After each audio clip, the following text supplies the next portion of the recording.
Bonjour, j'espère que vous allez bien. Aujourd'hui, j'ai ressorti un petit dossier et je voulais vous montrer avec vous une vue éclatée, à quoi ressemblait, qu'est-ce que c'est, etc., etc. Dans ce dossier, bon voilà, il y a à peu près 80% de ce qu'il y a dedans que j'ai eu entre les mains pour les restaurations, etc. Alors aujourd'hui, c'est un petit dossier que je vais vous montrer. Voilà. Voilà, les fiches spécifiques. C'est une vedette 74-74 Luxe de 1983 que j'ai eu entre les mains. Un joli bébé qui marchait très bien en super état, dont il y a eu une restauration complète. Ça veut dire palier, roulement, etc. Cache en fait une fiche spécifique. Alors en fait, c'est une fiche qui va présenter en fait la machine. Voilà, porte émaillé, encastré, etc. Vous avez les tableaux de commande. Voilà, vous avez en fait le 1, 2, 3, le 1 qui est le programmateur, le 2 le potentiomètre, 2 variations d'essorage, et après les 3 les boutons arrêt cuve pleine et marche. ACP c'est arrêt cuve pleine, voilà c'est une assimilation. Après vous avez la distribution du produit, de lavage de 75 cm3, voilà. La cadence de lavage, 3 secondes de rotation sur 90 secondes d'arrêt. Voilà, c'est les caractéristiques qu'il y avait sur chaque programme. Vous avez le nombre de programmes qui est fait, le chauffage, la limitation qui a été fait en norme française à l'époque pour 83 degrés. Ça veut dire qu'il y avait plus ou moins 3 degrés de différence pour l'arrêt total en fait du thermoplongeur, enfin de la résistance qui se coupait complètement. Voilà, vous avez à peu près ça, les caractéristiques de performance qu'il y avait de l'époque. Quand vous regardez les consommations, c'est vrai que c'est complètement différent des machines actuelles. Voilà, vous avez son petit prédécesseur qui était exactement pareil, la 94-82 Super, qui était exactement pareil que celle-ci. Voilà, tout en fait c'est... Voilà, vous avez le schéma principal électrique. Alors je vais vous expliquer. Ici, vous avez le module électronique, d'où la platine de puissance. C'est elle en fait qui va générer la puissance au moteur. Où là vous avez l'essorage à 800 tours, 650, 450, 120 tours et 50 tours pour le lavage. Vous avez les petits contacteurs. Vous avez le moteur principal, le stator et le rotor. Voilà. Et vous avez tout en fait ce petit schéma là. Vous avez le filtre antiparasite, vous avez le secteur plus ou moins terre. Vous avez en fait là, quand ils disent le chauffage, c'est le thermoplongeur. Voilà, avec l'ouverture et la fermeture. Et vous avez tout ça, la fermeture de porte, pareil, ouverture, fermeture, etc. Voilà, voici ce que c'est qu'un schéma principal électrique. Alors pour celui qui sait pas en fait, qui s'y connaît pas en électricité, je peux vous dire que des fois c'est un peu galère. Et encore, ceux-ci sont des schémas qui sont simplifiés de l'époque. Voilà, vous les avez, voilà, différents contacts, différentes variations, etc. Les modules, voilà, ils étaient bridés à l'époque à 800 à 850 tours. Pour la simple bonne raison que la porte était, je vais vous montrer, voilà, vous avez aussi les caractéristiques, voilà, avec les références qu'il y avait de l'époque, voilà, thermostat réglable, interrupteur simple, boîte additif, habitacle, et voilà, j'en passe. Voici une vue éclatée du dessus. Alors ça, en fait, c'est l'habillage du dessus. Avec la porte, il y avait deux modèles. Soit où il n'y avait pas la vitre, parce que celle-ci, il y a la vitre. Il y a le cerclage en inox, la vitre, le joint, qu'on peut voir très très légèrement là. Il y avait un petit joint d'étanchéité et vous avez en fait le plastique où vous posez tout. Vous avez une, deux et vous avez 4 vis. Voilà. En fait, il y avait deux modèles pour l'époque. Où là, il y avait le programmateur, il y avait le thermostat de chauffage et vous avez le potentiomètre de variation d'essorage. Voilà, en fait, chaque modèle en fait avec sa spécificité. Avec bien évidemment les références de celle-ci. Voilà, une deuxième vue éclatée où là on passe directement au châssis, boîte à produits, etc. Alors le châssis c'était un châssis monobloc. Voilà, c'était directement en fait une tôle en une qui était pliée. Et ici vous avez une traverse qui était directement soudée au châssis. Pour éviter en fait que le châssis lors du l'essorage ou quoi que ce soit puisse se tordre pour avoir une rigidité. Pareil en fait pour le bas, tout était en fait soudé. Vous avez la plaque du fond, voilà, qui était une tôle simple. Le pressiostat. Alors le pressiostat, comme j'ai montré, c'est lui en fait qui va déterminer l'ouverture ou la fermeture des électrovannes. Le pressiostat est programmé par le programmateur. Voilà, qui est ici. Quand vous faites un programme coton laine, c'est lui en fait qui envoie l'information au pressiostat qui va envoyer l'information aux électrovannes de s'ouvrir pour faire la mise en eau. Voilà, là il y en avait deux parce qu'il y avait la javel et l'assouplissant, ou l'assouplissant et la javel, voilà, ça dépendait. Et il y en avait trois, il y avait celui-ci, celui-ci et celui-ci. Alors pourquoi celui-ci? Pour la simple et bonne raison qu'en fait, sur le côté, voilà, sur le côté au niveau d'ici en haut, alors je sais pas, voilà, il y a le petit joint. En fait, au niveau d'ici, il y avait une petite buse d'eau qui passait directement sur le tambour, ou un petit peu plus vers le bas. Alors pourquoi ce tuyau-là en fait servait uniquement pour les rinçages et les prélavages, pour éviter en fait que le bac à produits là soit directement mis en eau. Parce que pour le prélavage, si vous mettez votre poudre là et sur votre tambour comme il y avait à l'époque, bien évidemment ça faisait surdosage et ça ne servait à rien. C'est pour ça qu'ils avaient mis directement en fait une buse sur le côté d'eau.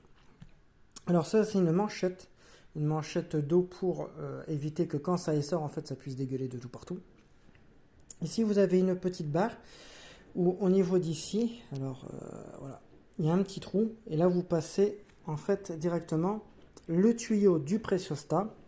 Voilà, parce qu'en fait vous avez le tuyau du pressiostat, vous avez la petite boîte qui permet que quand l'eau va arriver, elle va faire une pression, il va passer directement ici et va être le pressiostat est là sur le côté. Il va envoyer une pression, il va y avoir un claquement et du coup en fait le pressiostat va envoyer l'information aux électrovannes de couper l'eau. Voilà. Ça c'était les patins de frein, enfin patins de frein si on peut appeler ça. En fait il y avait la petite platine et là c'était en fait des aimants pour contrôler en fait le va-et-vient en fait du tambour. À l'époque il n'y avait pas en fait comme là d'anti-balourd pour l'époque.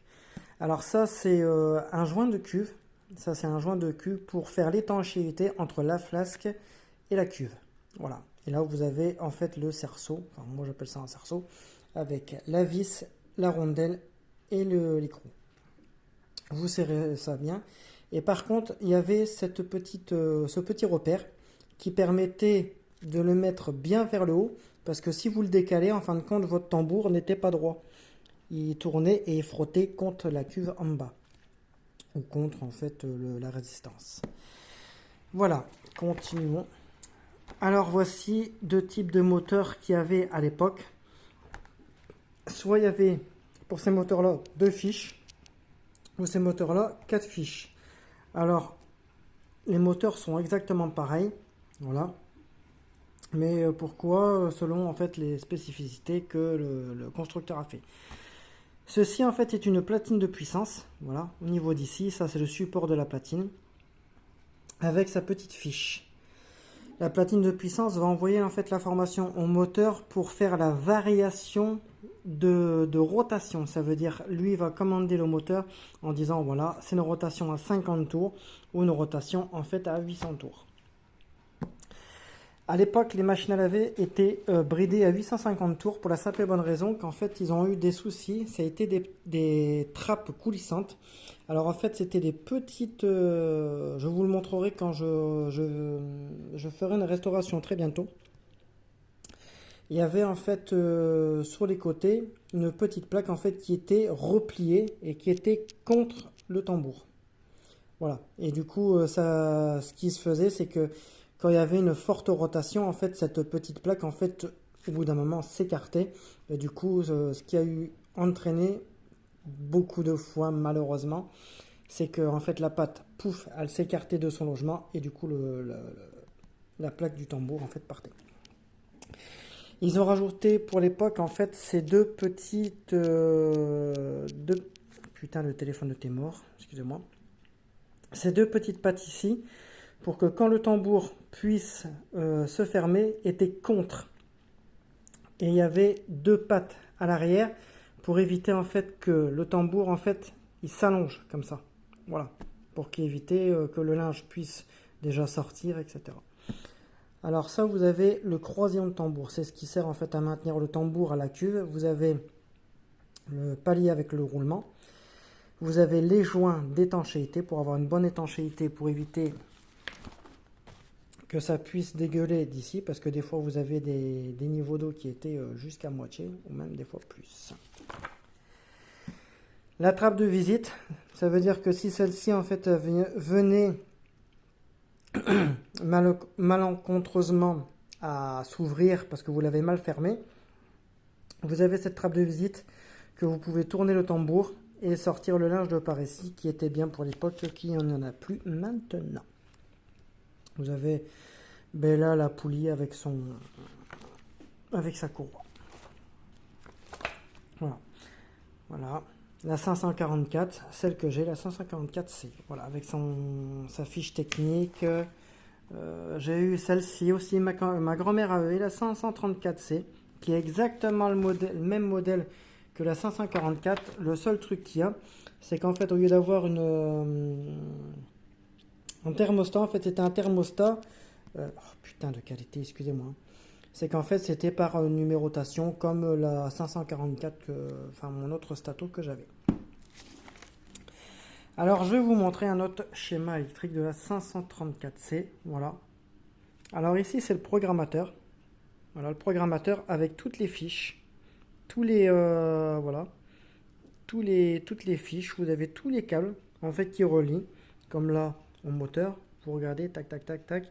Le fil, comme là, c'est le marron, le bleu clair. Vous regardez, et en fait, tout ça est en fait directement mis sur une cause du programmateur. Là, c'est directement le programmateur que vous avez. Et je vous jure que ça, c'est très très galère quand il y a un gros problème. Hein. Voilà. La boîte à produits, etc. Alors du coup, voilà, c'est du très gros dossier que j'ai. Alors, à l'époque, enfin je dis à l'époque, il y a eu quelques années de là, il y a eu la fameuse vedette VLT 4105 que tout le monde a connu, qu'il y en a encore. Ils ont changé leur fameux tambour pour mettre ce tambour-là. Et ils ont cru qu'en fait ces petits trucs-là étaient une eau de brassage. Et en fin de compte, c'est rien du tout, c'est ridicule. En fin de compte, quand l'eau est à moitié du tambour ou quoi que ce soit pour laver, ça fait que le linge, en fait, au lieu de tourner correctement, glissait sur le tambour. Et ce qui était en fait pas terrible pour l'époque. Alors je vais vous montrer maintenant. Tac. Voilà. La 422, celle que j'ai.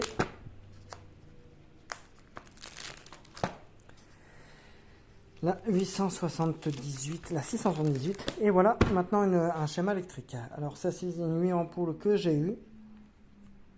Très bon modèle. La WM9000F. Très bon modèle de l'époque. Voilà. Avec ces données techniques.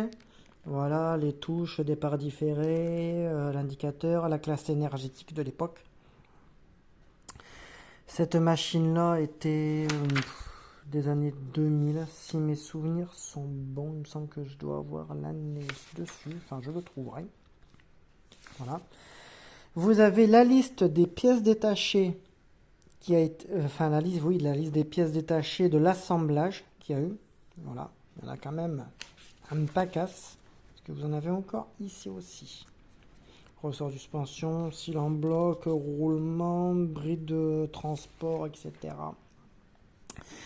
La mise en service avec les données techniques, les dimensions de la machine, le poids qu'elle pouvait faire, l'alimentation qu'elle avait, le tambour, le volume de tambour de l'époque 87 litres, la charge de linge à sec de l'époque, ça veut dire 9 kg de linge.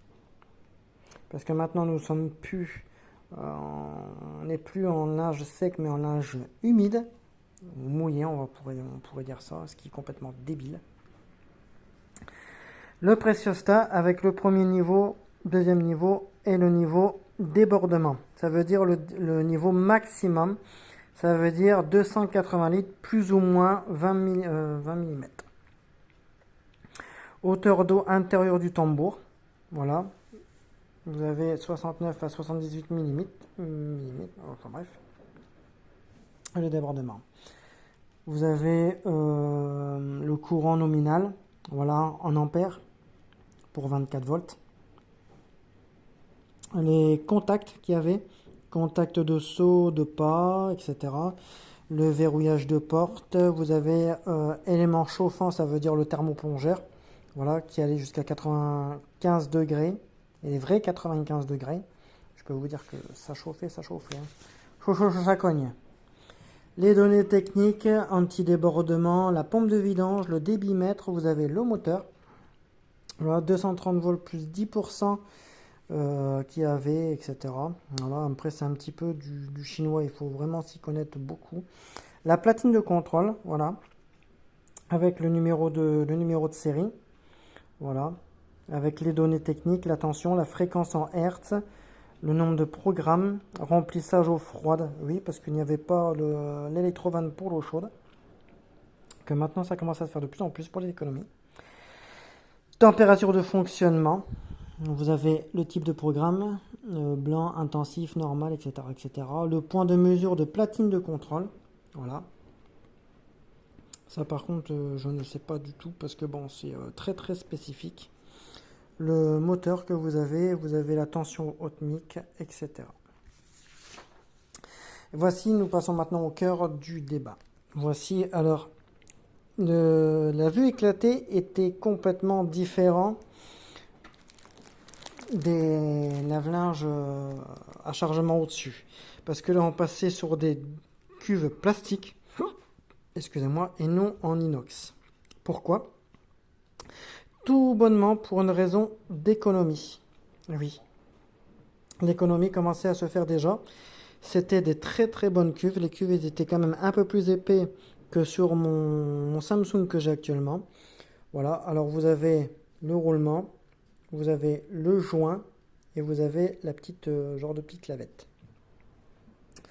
Alors ça, c'est le poids. C'est les poids en fait qui sont sur les côtés. Vous avez là le joint. Voilà les joints en fait qu'il y a dans le fond avec le roulement. Alors attendez que je puisse bien prendre le téléphone. Voilà, tout ça en fait c'est le faisceau électrique. Voilà. Vous avez les ressorts, vous avez le tuyau qui a mené, excusez-moi, au trop plein. Ça veut dire s'il y avait trop de lessive ou quoi que ce soit, ça dégueulait par l'arrière. Notre faisceau électrique.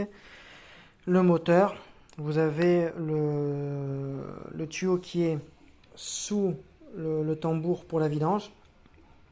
Alors, ils ont foutu une boule. Alors pourquoi? Moi je vais vous expliquer, c'est très simple. C'est pour éviter en fait que s'il y a une chaussette ou en fait un corps étranger qui viendrait à tomber dans la cuve, qui était fort problème aussi bien avant que maintenant, qu'en fait cette boule le bloquait. Voilà.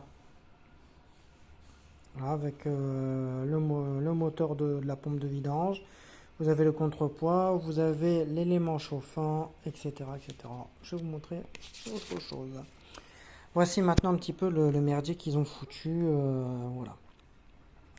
Alors là, vous avez la platine de façade. La platine de façade, voilà, ça c'est le plastique et ça c'est la platine de façade. C'est lui en fait que vous allez gérer votre programme synthétique, coton, etc. Et c'est lui, la platine de puissance, qui va envoyer l'information de s'allumer et de programmer. En fait, la platine de puissance que vous voulez, c'est une platine de puissance mais aussi de programmation. C'est elle qui est préprogrammée pour la platine de façade. C'est lui qui va donner l'information en fait au moteur d'essorer, de vidanger, etc. Vous avez le gros bac à produit qui est ici. hein, qui était pas mal pour l'époque et qui était très très bien conçu. Voilà, avec là le petit tuyau, parce que le remplissage, alors je ne sais pas.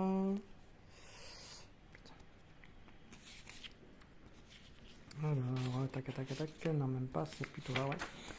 Le remplissage en fait se faisait sur le côté ici. En fait, je sais pas si on voit bien, voilà, au niveau d'ici. En fait, l'eau dégueulait directement sur le linge. Comme ça, le linge était directement mouillé. Et du coup, ça facilitait en fait la mise en eau, le linge bien mouillé. Et en même temps, ça évitait le gaspillage de lessive.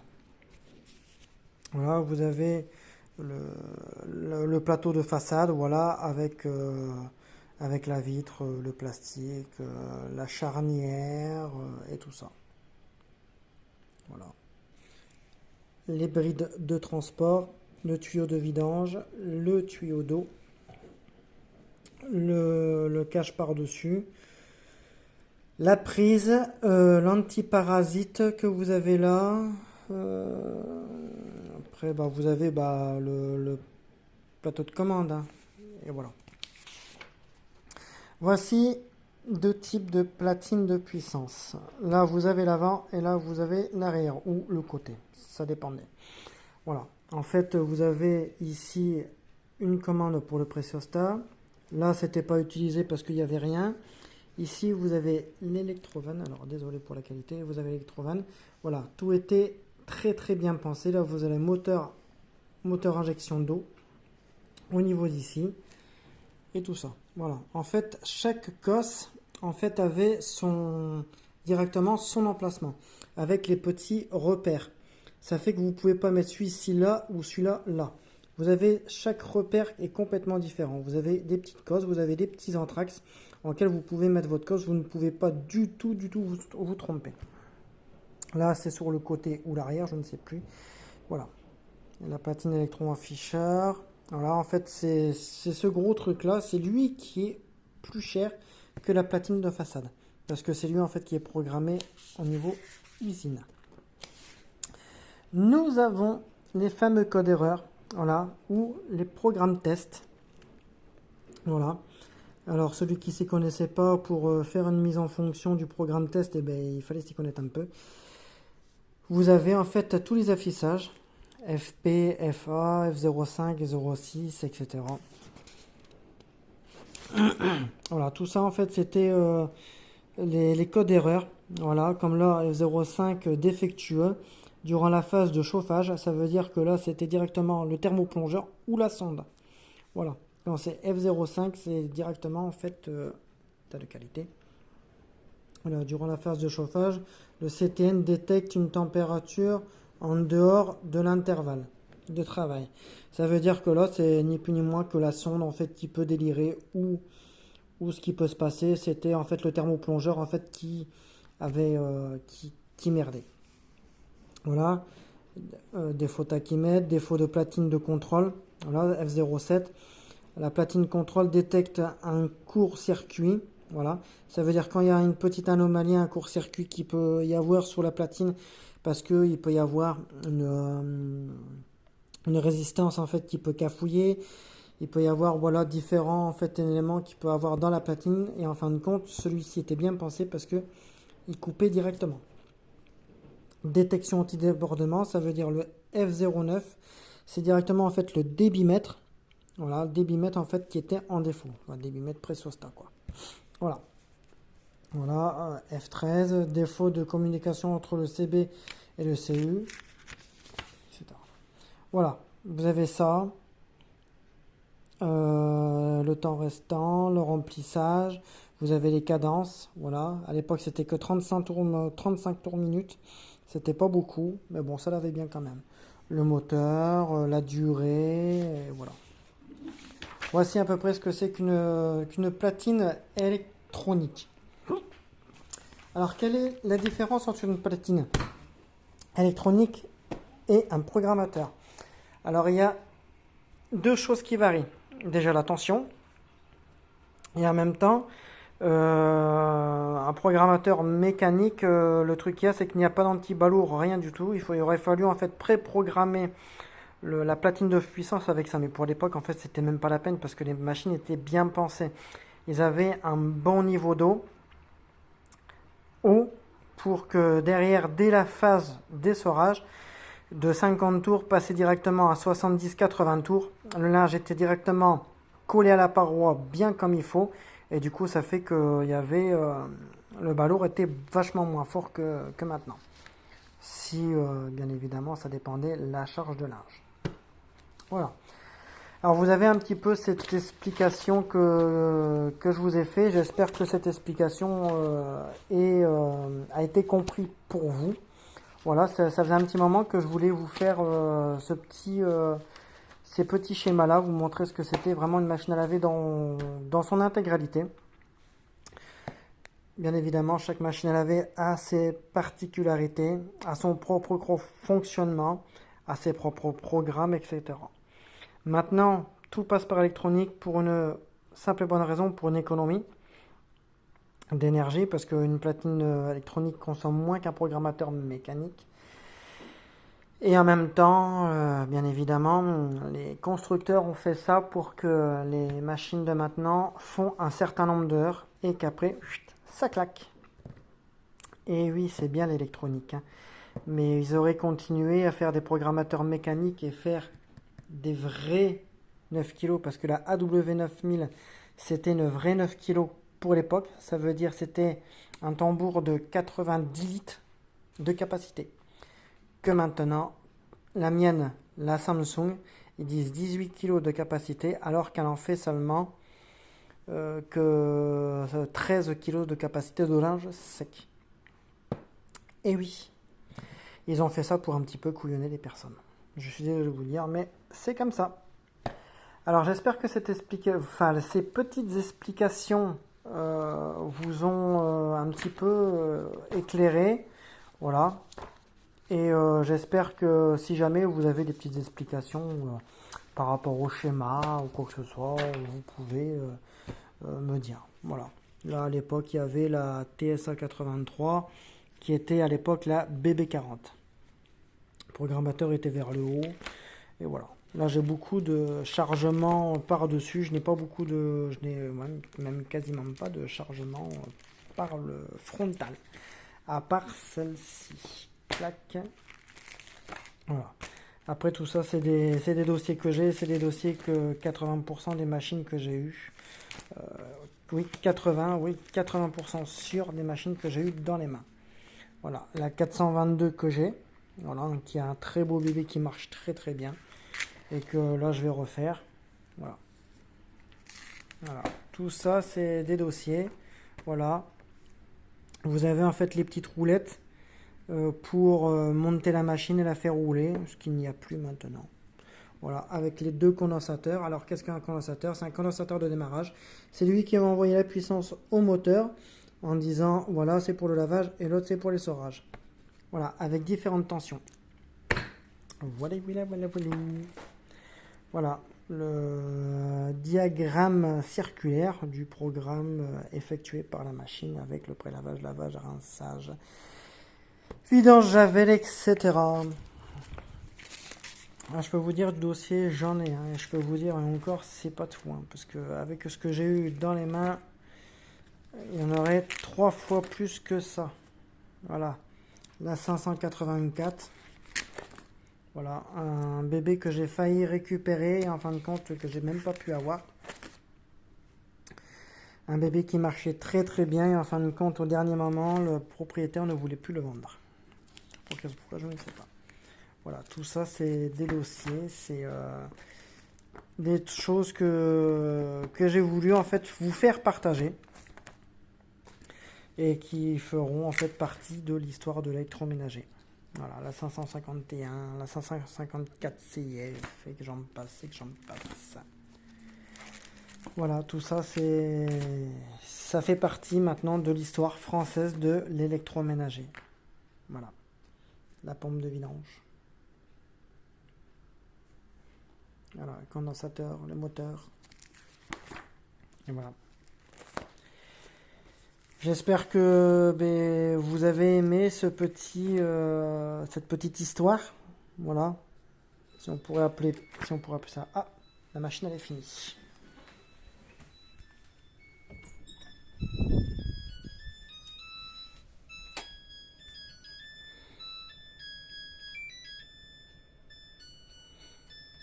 Ouais, c'est bon, ta gueule. Voilà, là c'est des couleurs. Là, j'ai fait ma fonction express qui est pour moi le prélavage, hein, comme d'habitude. Là, je vais faire un mode synthétique et voilà. Alors, j'espère que vous avez aimé cette petite vidéo. Il y en aura encore d'autres.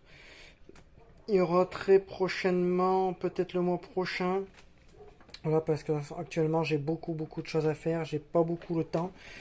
Je vous ferai en fait une restauration, voilà, d'un lave-linge que mon poteau Georges m'a filé, voilà, une machine que j'avais eue et en fin de compte que j'ai revendue, que là, en fin de compte il avait qui me l'a donné.